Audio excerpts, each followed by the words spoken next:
Don't come to the family reunion. We're cutting ties. That was the text. Short, clinical, like I was a loose screw they could toss away. I stared at the screen for a long time. My father's number, his words. I typed back, understood. And in that single word, my plan sharpened. Because what he didn't know, what none of them knew, was that their empire was balanced on my name. And I had been waiting for the day they'd push me too far. I wasn't always the outcast. When the family business first started climbing, I was the one doing the groundwork, drafting contracts, meeting investors. My brother liked the spotlight, my father liked control, and I liked making things work. But power warps people.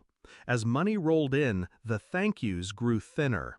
My ideas became their brilliance. My sacrifices became expected. And slowly, my seat at the table was replaced with silence. At first, I swallowed it. Family is family, right? But then came the betrayals, the deals signed behind my back, the forgetting to include my name on credit lines, and finally, the text.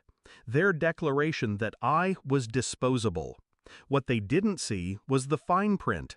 2 years earlier, when my father needed that $2.5 million loan to keep the business afloat, the bank had hesitated. Credit risk, outstanding debt. My father was drowning. So I signed. My name, my record, my leverage. Without me, the loan never would have cleared. And he never thanked me, not once. But I kept the receipts, quietly, carefully. So when his text came, I didn't rage, I didn't beg, I didn't reply with paragraphs of pain. I typed one word, understood, and called the bank. Remove my name from the loan. The silence on the other end was sharp. Then, you're entitled. Do you want immediate processing? Yes. 36 hours later, the first cracks appeared. My phone lit up, 78 missed calls.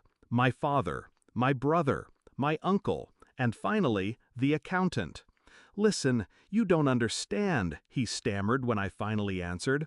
"Your father's payments alone can't sustain this. Without your guarantee, the loan is in default. They'll call it in." I let his panic spill through the line, his voice a frantic drumbeat. And when he finally asked me why, I told him the truth. They cut ties. I'm just respecting their wish. By day 3, the empire bled. Creditors circled. Investors whispered. Contracts froze. My brother, the golden child, sent one text.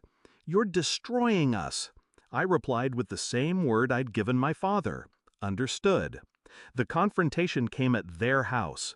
My father demanded I show up. I did. The air reeked of whiskey and desperation.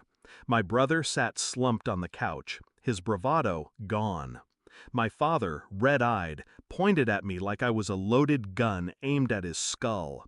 "You'll fix this," he barked. "You'll sign again. You'll put your name back. This family doesn't survive without you." I almost laughed. For years I was invisible. Now I was oxygen. "I didn't cut ties," I said, calm, measured. "You did." He slammed his fist on the table. "We are blood." "Blood doesn't make family," I whispered. "Respect does." The room fell heavy. My father's rage collapsed into something worse, fear. He realized it wasn't just about money. It was about power, and he had none left. My brother tried one last plea. "We'll lose everything." "You already did," I said. I turned to leave. My father's voice cracked behind me. "You're killing us." I paused at the door, looked back once. No, I just stopped saving you. That night, I slept better than I had in years. The business unraveled in weeks. The cars, the house, the reputation, they went with it.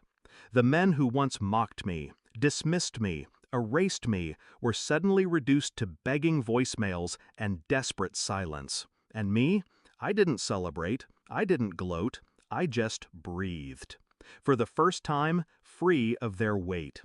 People think revenge is loud, messy, explosive. But real revenge? It's quiet, legal, surgical. You don't scream, you sign. My father wanted to cut ties, so I handed him the scissors. And when the empire crumbled, all I said was the truth. Understood.